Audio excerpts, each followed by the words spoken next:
ठीक है, तो हम लोग बात कर रहे थे बैंकिंग की।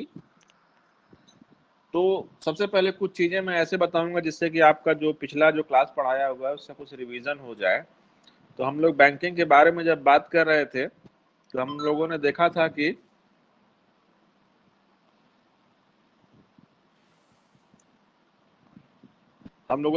कि जो बैंक हैं वो बैंक एक प्रकार से क्या करते हैं, मध्यस्थ की भूमिका निभाते हैं, है ना।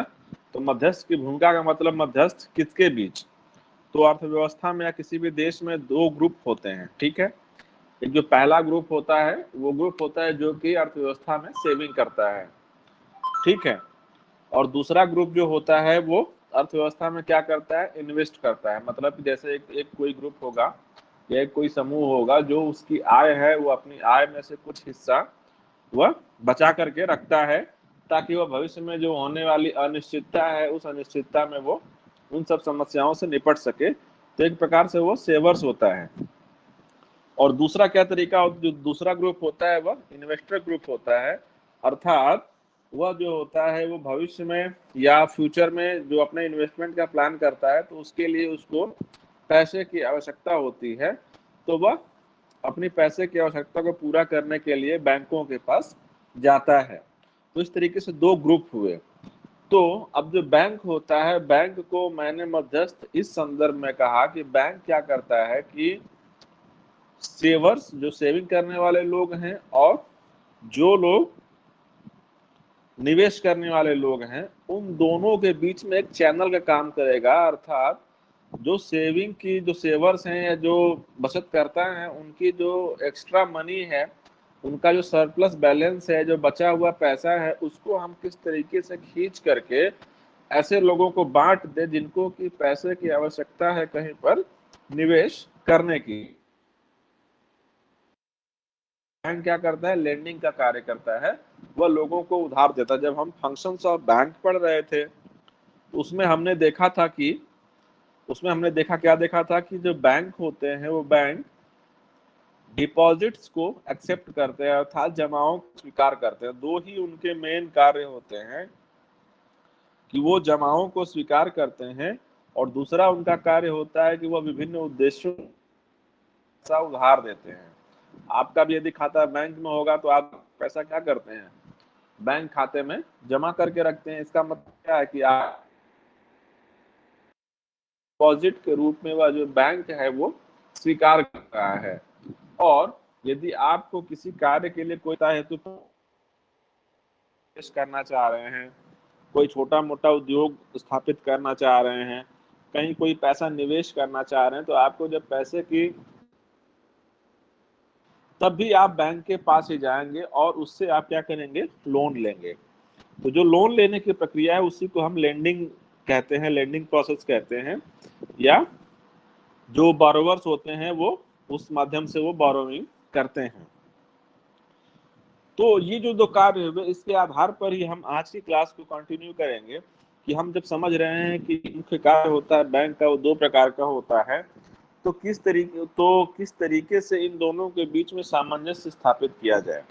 ठीक है, तो रूप से दो तीन काम करता है कि जब वह लोगों को उधार देता है तो जब वो उधार देता है तो कुछ आधारभूत प्रिंसिपल्स को फॉलो कर, कुछ आधारभूत जो मान्यताएं हैं, सिद्धांत हैं, लोगों को उधार देता है। ठीक है, अगर वह उधार देते समय, लोगों को लोन देते समय अगर इन सब सिद्धांतों का या इन सब प्रिंसिपल्स को फॉलो नहीं तो हो सकता है कि आने वाले सब बैंक हैं, बैंकों को किसी प्रकार का लॉस उठाना पड़ सकता है। तो इस प्रकार से जो उधार देने की जो प्रक्रिया है वह बहुत ही एक रिस्की प्रोसेस होता है। तो इसके लिए क्या करना पड़ता है, जो बैंक है वो बैंक कुछ सर्टेन क्राइटेरियाज को अपनाता है जिसके माध्यम से वो जो अपना इंटरेस्ट है या अपना जो हित है उस हित को भी साध सके, इसके अलावा लोगों को लोन भी मुहैया करा सके, इसके अलावा जो उसके यहाँ जो पैसे जिन्होंने डिपॉजिट किया है या पैसे जिन लोगों ने उनके पास जमा किया है उन जमा किए गए पैसों को भी वह समय पर लौटा सके। सबको आवाज आ रही है? कुछ लोग चैट बॉक्स में मैसेज करें हमको।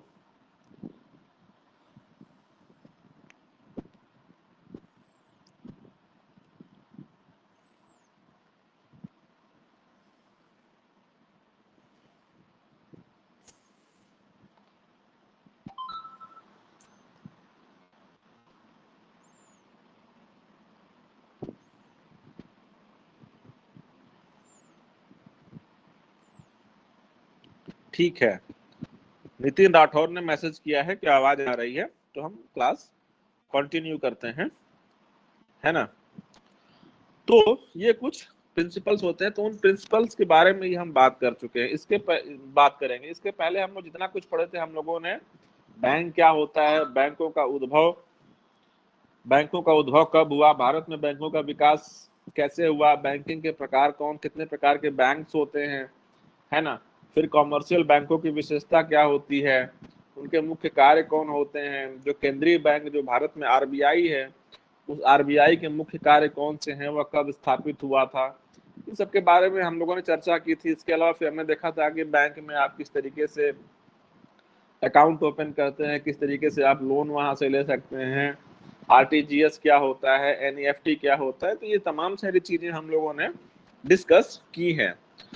तो इसी क्लास को आगे बढ़ाते हुए हम क्या करेंगे कि आज कुछ आधारभूत उन नियमों की चर्चा करेंगे या उन सिद्धांतों की चर्चा करेंगे जिन सिद्धांतों के आधार पर कोई भी बैंक लोगों को लोन देता है। अर्थात जब वो लोन किसी को देता है तो वो कौन कौन सी बातों को ध्यान में रखता है, जिससे कि जो उसकी जो उधार देने की प्रक्रिया है, उस प्रक्रिया का दुष्परिणाम उस बैंक के ऊपर न पड़ सके। ठीक है, तो अब हम इन सब प्रिंसिपल्स के बारे में बात करेंगे। तो सबसे पहले हम देखेंगे कि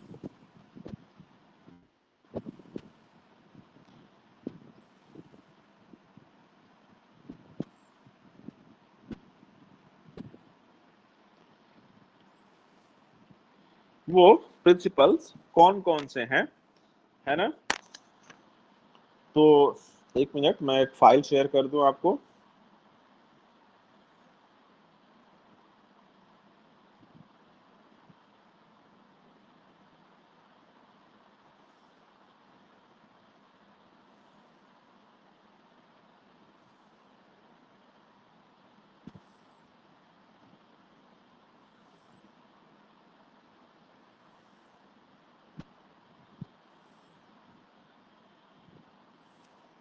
है ना, तो हम बेसिक जो लैंडिंग प्रिंसिपल्स हैं, यहाँ पर आपके सामने स्क्रीन पर दिख रहा होगा, जो बेसिक लैंडिंग प्रिंसिपल आधारभूत। तो कुछ प्रिंसिपल्स ऐसे हैं जो कि बहुत ही आधारभूत हैं, जिनको कि बैंक उधार देते समय ध्यान में रखता है। और कुछ प्रिंसिपल्स ऐसे होते हैं जो कि सामान्यतः जो सामान्य प्रिंसिपल्स हैं, जनरल प्रिंसिपल्स हैं, तो उनको भी उधार देते समय क्या करता है, बैंक ध्यान में रखता है। तो अपॉन द बेसिक प्रिंसिपल्स, है ना, तो these are the prime principles intending lending as well as investment. तो हम सबसे पहले प्रिंसिपल के बारे में बात करें। प्रिंसिपल है सेफ्टी। ठीक है, तो safety first is the most important principle of good lending. इसका मतलब यह है कि जो सुरक्षा है, वह सुरक्षा सबसे प्रमुख प्रिंसिपल है एक अच्छी लैंडिंग का। तो इसका मतलब क्या है कि जब जब कोई व्यक्ति किसी बैंक में लोन लेने जाता है, तो जो बैंक होता है, उस बैंक का यह दायित्व तो है कि वह सेफ्टी प्रिंसिपल को फॉलो करे और इस बात को विशेष रूप से ध्यान दे कि जो पैसा वो किसी व्यक्ति को या किसी इंडस्ट्री को या किसी फर्म को या किसी इंस्टीट्यूशन को उधार दे रहा है ना, जब वह उधार दे रहा है तो वह इस बात की पुष्टि भी करता है कि जो सामने वाला व्यक्ति पैसा ले रहा है वह उसको चुकाने में समर्थ है कि नहीं, है ना। इसीलिए आप कभी भी देखेंगे जब बैंक में आप लोन लेने के लिए जाएंगे, तो बैंक आपका पूरा जो पास्ट फाइनेंशियल ट्रांजैक्शन है उसको ट्रैक करता है, उसके बारे में आपकी जानकारी लेता है। और आजकल तो और एडवांस सिस्टम हो गया है, एक ऑप्शन आता है सिविल स्कोर करके, है ना। मतलब उसमें क्या होता है कि 0 से लेके 1000 के बीच में कोई एक स्कोर रहता है, तो उस स्कोर के आधार पर आपकी जो फाइनेंशियल स्टेबिलिटी है, फाइनेंशियल जो क्रेडिट वर्दीनेस है या ऑनेस्टी है, उसको वो जज करते हैं। तो उसके आधार पर क्या करते हैं, जिसका सिविल स्कोर हाई होता है उसको बहुत कम इंटरेस्ट रेट पर और बहुत ही आसानी से लोन मिल जाता है। तो सिविल स्कोर अच्छा होने का मतलब यह है कि जो बैंक है वो बैंक इस बात को लेकर बिल्कुल आश्वस्त रहता है, जो सामने वाला बंदा है जो कि पैसा मुझसे उधार ले रहा है, वह मेरी उधारी को आसानी से चुका लेगा। इसका मतलब कि जिस व्यक्ति को हम पैसा दे रहे हैं उधार के रूप में, वह पैसा पूरा का पूरा सेफ है और यह पैसा भविष्य में यह व्यक्ति लौटाने में सक्षम है ना। इसमें लिखा है, दिया है, आप नोट्स में देखें, for example the borrower invest the money in an unproductive or speculative venture, or if the borrower himself is dishonest, the advance would be jeopardy, है ना। तो इसका मतलब है कि जो उधार देने वाला व्यक्ति है, यदि वह पैसा वो ले करके किसी अनप्रोडक्टिव काम में लगा देता है, ठीक है, या स्पेकुलेशन की गतिविधियों में, जहाँ की सट्टा वगैरह लगता है या शेयर मार्केट में जो पैसा लगता है, ऐसी गतिविधियों में यदि वह पैसे को इन्वेस्ट कर देता है, तो ऐसे में बैंक के सामने एक रिस्क होता है कि बैंक का जो पैसा होता है वह डूबने की पूरी आशंका रहती है। ठीक है। तो इस तरीके से जब भी बैंक किसी को लोन देता है, तो लोन देते समय वह जो सबसे पहला जो प्रिंसिपल है, उस पहले प्रिंसिपल के बारे में बहुत विशेष रूप से ध्यान रखता है, जो कि सेफ्टी का प्रिंसिपल है। ठीक है, ताकि वह जो पैसा दे रहा है वह सुरक्षित रहे और समय पर वह पैसा जो है वापस आ सके। दूसरा जो प्रिंसिपल है, कुछ लोग जुड़ रहे हैं अभी क्लास से, ठीक है।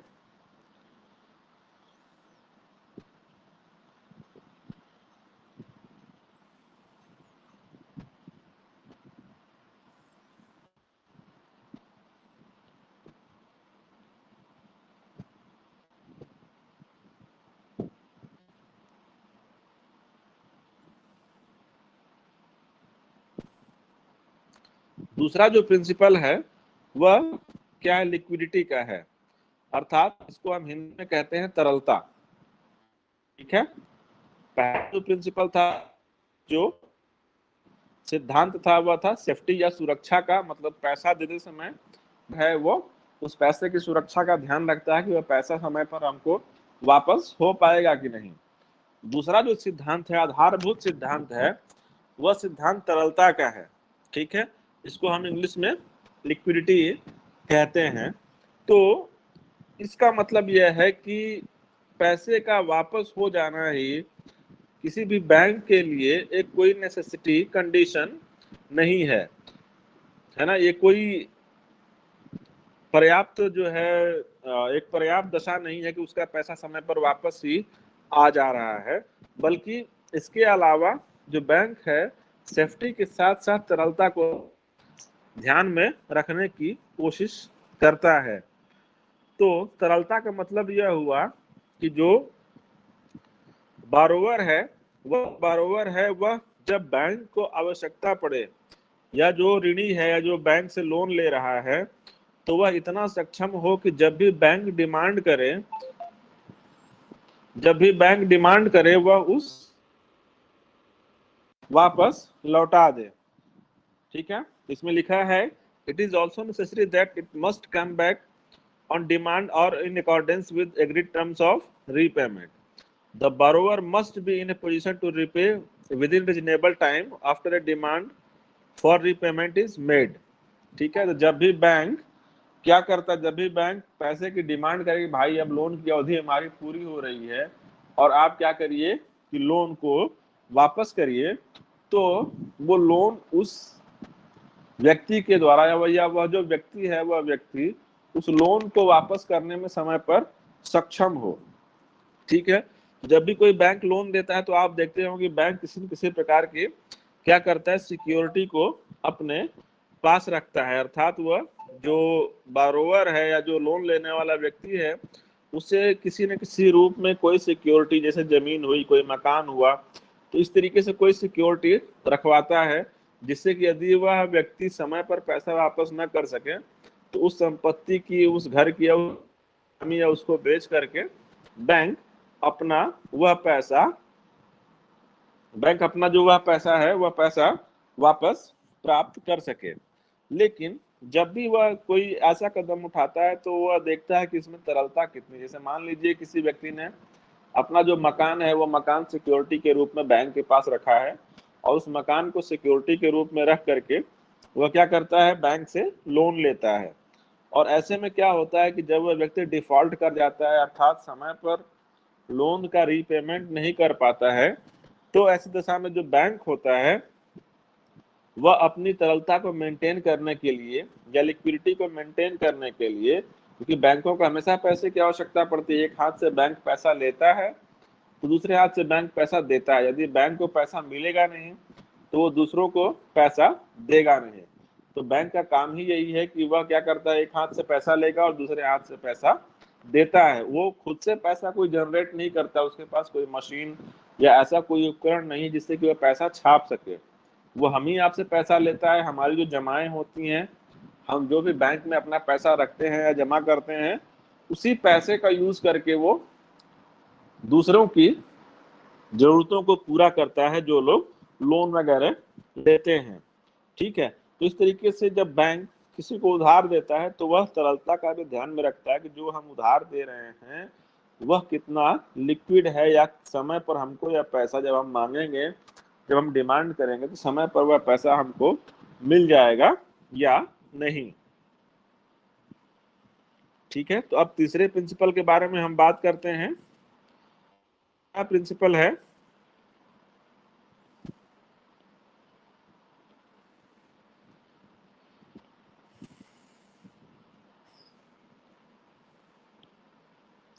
एक मिनट।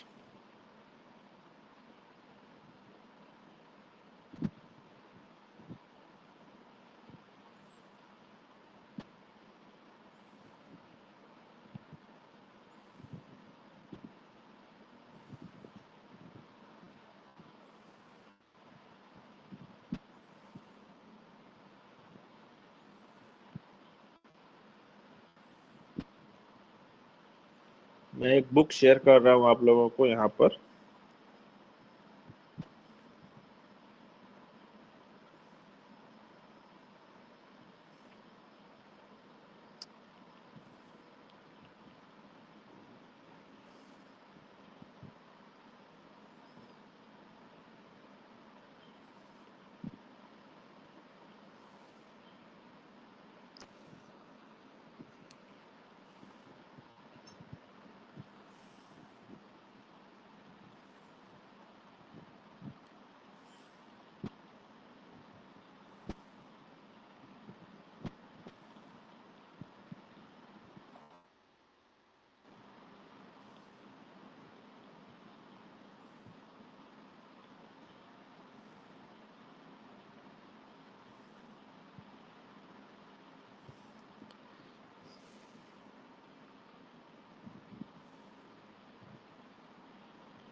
हाँ, तो हमने दो प्रिंसिपल के बारे में बात की। तो उसमें जो पहला प्रिंसिपल था वो सेफ्टी का था, अर्थात बैंक जब भी लोन देगा तो उस पैसे की सेफ्टी को ध्यान में रख के लोन देगा। दूसरा था लिक्विडिटी का, और तीसरा जो प्रिंसिपल है प्रॉफिटेबिलिटी का है, या लाभ को हम लाभ देता भी सकते हैं।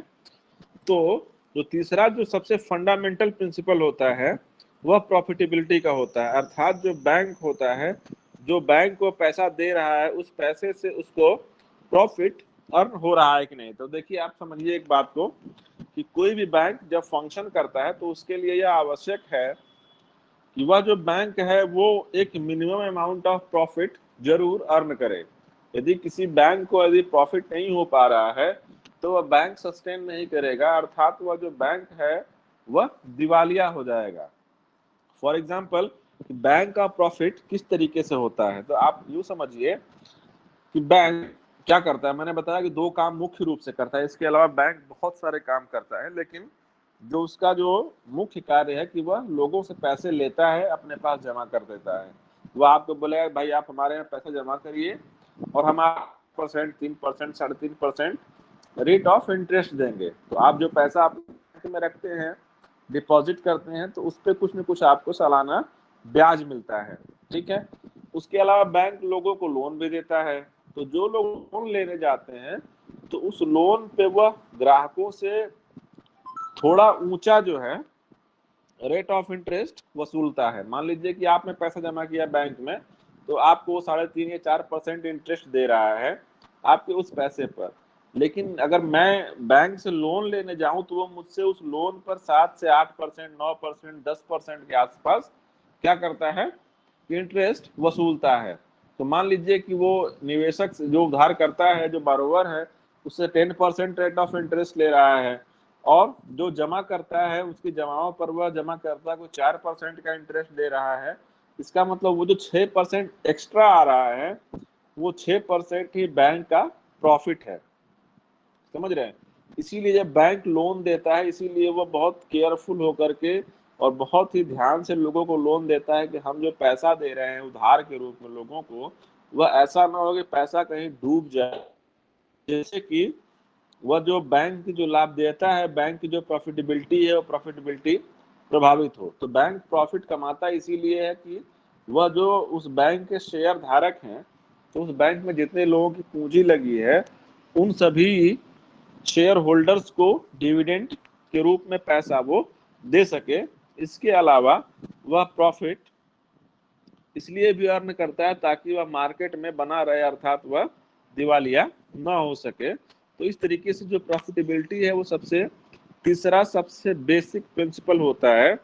और इस तरीके से बैंक क्या करता है कि अपना जो निवेश है या अपना जो उधारी है, उस उधारी की प्रक्रिया को बहुत ही सुरक्षित रखते हुए उसको लाभदायक बनाने की कोशिश करता है।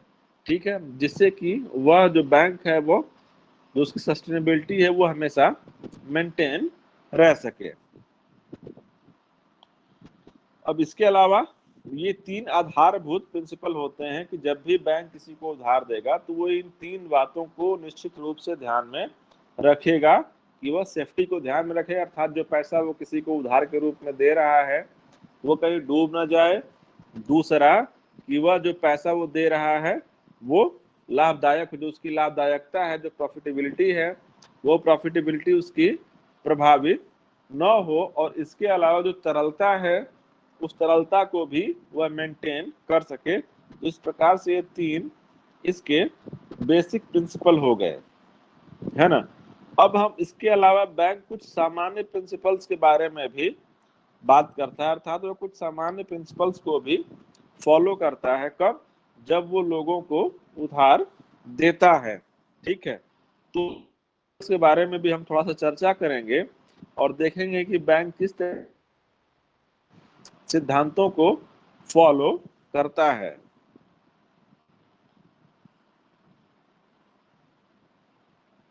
ठीक है, तो जो सबसे पहला जो आधारभूत, सबसे पहला जो सामान्य वह है डाइवर्सिफिकेशन ऑफ रिस्क, है ना।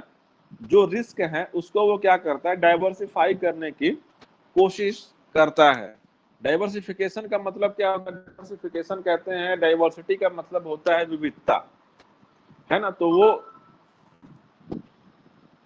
डाइवर्सिटी का मतलब होता है विविधता।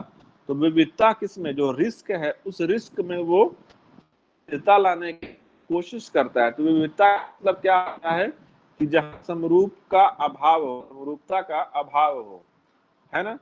तो जो बैंक होता है वो डाइवर्सिफिकेशन ऑफ रिस्क प्रिंसिपल के अंतर्गत वह जो लोगों को उधार देता है वह किसी एक ही क्षेत्र के लोगों को उधार नहीं देता है, मतलब ऐसा नहीं कर सकता कि वह किसी एक पर्टिकुलर इंडस्ट्री को ही या पर्टिकुलर सेक्टर को ही उधार दे।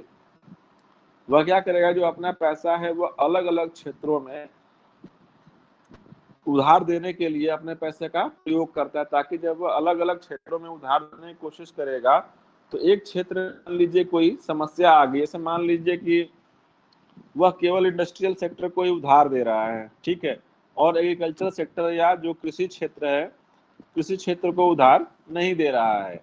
तो ऐसे में यदि देश में कोई मंदी जैसी स्थिति उत्पन्न हो जाती है ना, कोई आर्थिक समस्या उत्पन्न हो जाती है और इंडस्ट्रियल सेक्टर का जो उत्पादन है या जो इंडस्ट्रियल सेक्टर का जो ग्रोथ है वो गिर जाता है, जिसकी वजह से बैंक को क्या होगा, लॉस होगा। क्यों? क्योंकि उसने केवल उद्योगों के लिए ही लोन दिया था, और चूंकि उद्योग अब मंदी की स्थिति में उद्योग डूबने लगते हैं, तो वह जो उद्योग होंगे वह उद्योग पैसे को वापस करने में सक्षम नहीं हो पाएंगे, जिससे कि बैंक को क्या होगा, नुकसान होगा। तो बैंक के पास अपना पैसा है, बैंक अपने पैसे को एक तरीके से डाइवर्सिफाई करेगा, जिससे कि उसको अलग अलग स्रोतों से या अलग अलग क्षेत्रों में उसको चैनलाइज करने की कोशिश करेगा, ताकि एक क्षेत्र विशेष में यदि कोई समस्या उत्पन्न हो गई जिससे कि उसका पैसा डूबने की शंका है, लेकिन अन्य जो क्षेत्र होंगे उन क्षेत्रों से उसको वह पैसा वापस मिल जाएगा। तो ऐसी दशा में क्या करता है कि जो डाइवर्सिफिकेशन ऑफ रिस्क प्रिंसिपल है वह बैंक को बहुत अधिक नुकसान होने से बचाता है। अर्थात बैंक यदि डाइवर्सिफाई नहीं करे अपने लोन को, तो ऐसी दशा में उसको अधिक हानि होगी अपेक्षाकृत कि यदि वह अपने जो लोन्स हैं उन लोन्स को डाइवर्सिफाई करे या विभिन्न क्षेत्रों में अपने लोन को वो चैनलाइज करे। ठीक है, तो इस तरीके से क्या कर रहा है, वो अपने जो इन्वेस्टमेंट है या अपना जो लोन है उसको क्या करता है, डाइवर्सिफाई करने की कोशिश करता है। ठीक है, अब दूसरा जो सामान्य प्रिंसिपल है वह पर्पस का है, कि अर्थात वह जो लोन दे रहा है तो वह लोन वह किस उद्देश्य के लिए दे रहा है।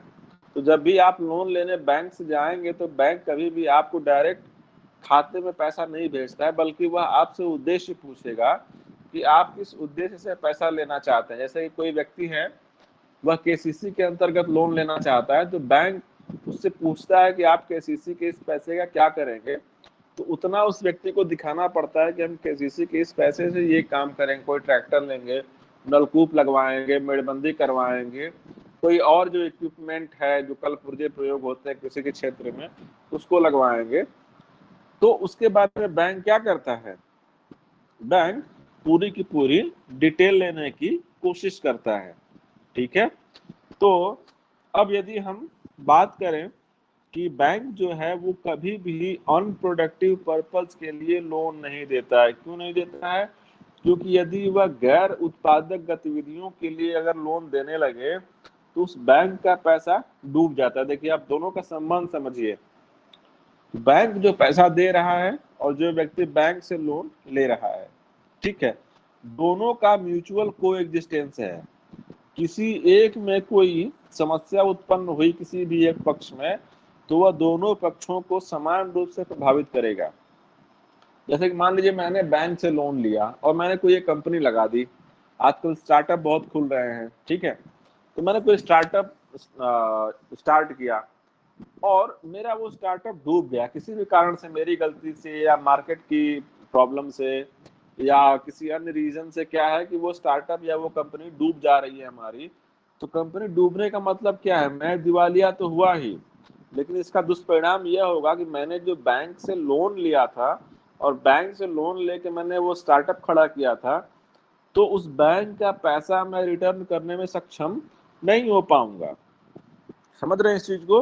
तो इसका मतलब कि हानि केवल मुझे ही नहीं हुई, बल्कि जो लोन मैंने बैंक से लिया था वह उस बैंक को भी उतने की हानि हो गई, क्योंकि वो पैसा उसको अब वापस नहीं मिलेगा। नाम सुनते होंगे एनपीए का, नॉन परफॉर्मेंस एसेट्स, है ना।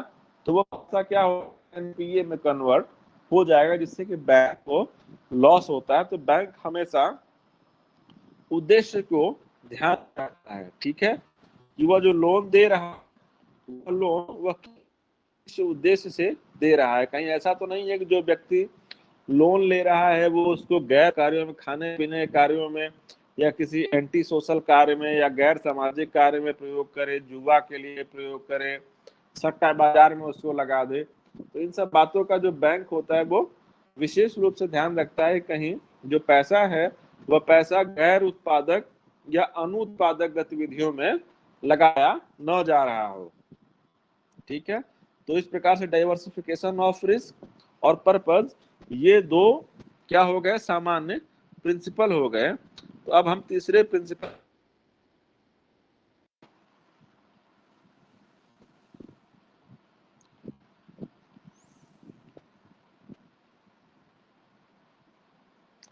जो तीसरा प्रिंसिपल है वो सिक्योरिटी का है।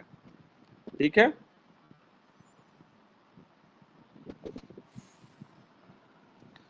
तो बैंक क्या करता है कि जब भी कोई उधार देता है, ये बात मैं पहले भी डिस्कस कर चुका हूं कि बैंक अपनी सिक्योरिटी के लिए कुछ न कुछ अपने पास गिरवी रखवाता है। जब भी लोगों को वो लोन देता है तो कोई न कोई चीज वो क्या करता है कि सिक्योरिटी के रूप में अपने पास रखता है। जैसे आप गांव में सुनते होंगे कि लोग सिक्योरिटी में अपना खेत रख के ट्रैक्टर लिए, तो ट्रैक्टर लेने के उन्होंने क्या किया, बैंक से लोन लिया, लेकिन उसके पीछे क्या करते हैं वो कि जो सिक्योरिटी के रूप में उन्होंने किसी व्यक्ति का खेत सिक्योरिटी में ले लिया कि यदि यह व्यक्ति पैसा नहीं चुका पाया भविष्य में, तो हम इसके खेत से ही या खेत बेच करके या खेत का जो है वो बिडिंग करा करके हम क्या कर सकते हैं, उस पैसे को हम वापस प्राप्त कर सकते हैं। तो इस तरीके से जो बैंक होता है वह सिक्योरिटी का विशेष रूप से ध्यान रखता है।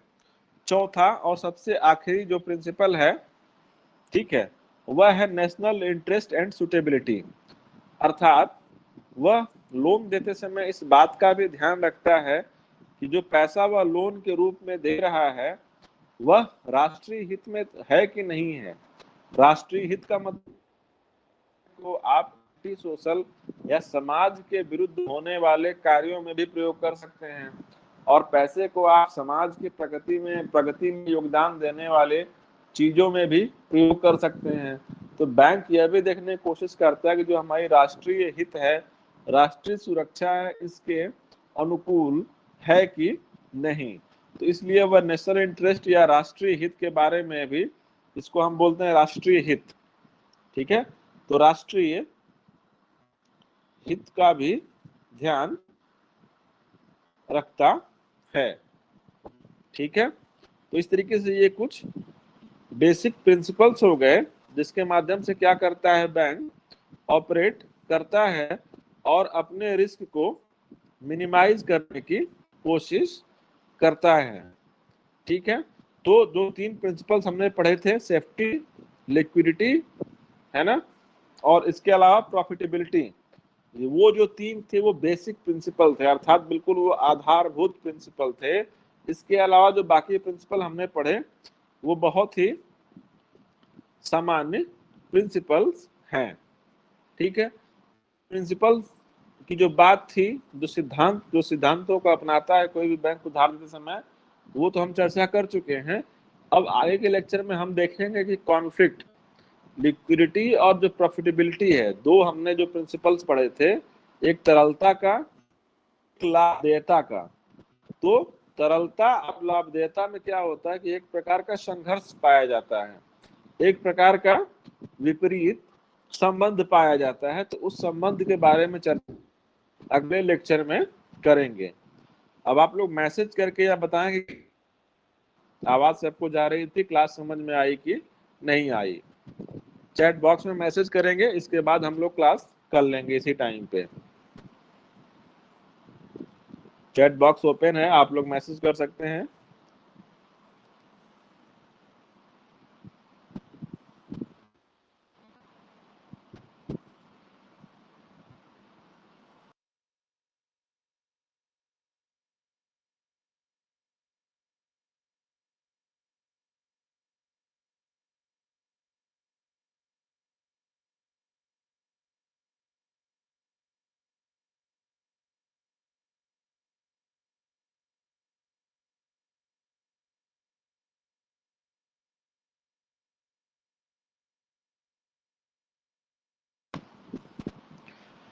चलिए ठीक है, तो आज की क्लास में यहीं पर एंड करते हैं और के लेक्चर में हम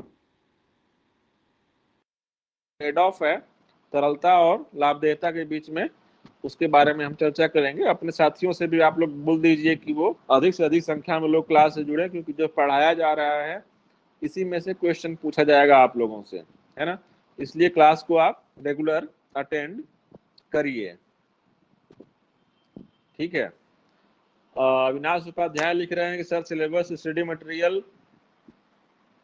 पर हेड ऑफ अपलोड कर दीजिए। तो हम आपको स्टडी मटेरियल भेज देंगे, वो इंग्लिश में मटेरियल आपको मिल पाएगा, ठीक है। अविनाश उपाध्याय ध्यान दें कि जो मटेरियल है वो केवल इंग्लिश में ही है। यूनिवर्सिटी ने कोई मटेरियल डेवलप नहीं किया है, हम लोगों ने अपना खुद का मटेरियल हम लोग खोज करके, पुणे में एक यूनिवर्सिटी है, उस यूनिवर्सिटी से हम लोग फॉलो करके पढ़ा रहे हैं, ठीक है। तो उसको मटेरियल को मैं इसी 30 मिनट पर ही शेयर कर देता हूं, तो मटेरियल आप लोगों को मिल जाएगा। और किसी को कुछ कहना है तो वो चैट बॉक्स में कह सकता है।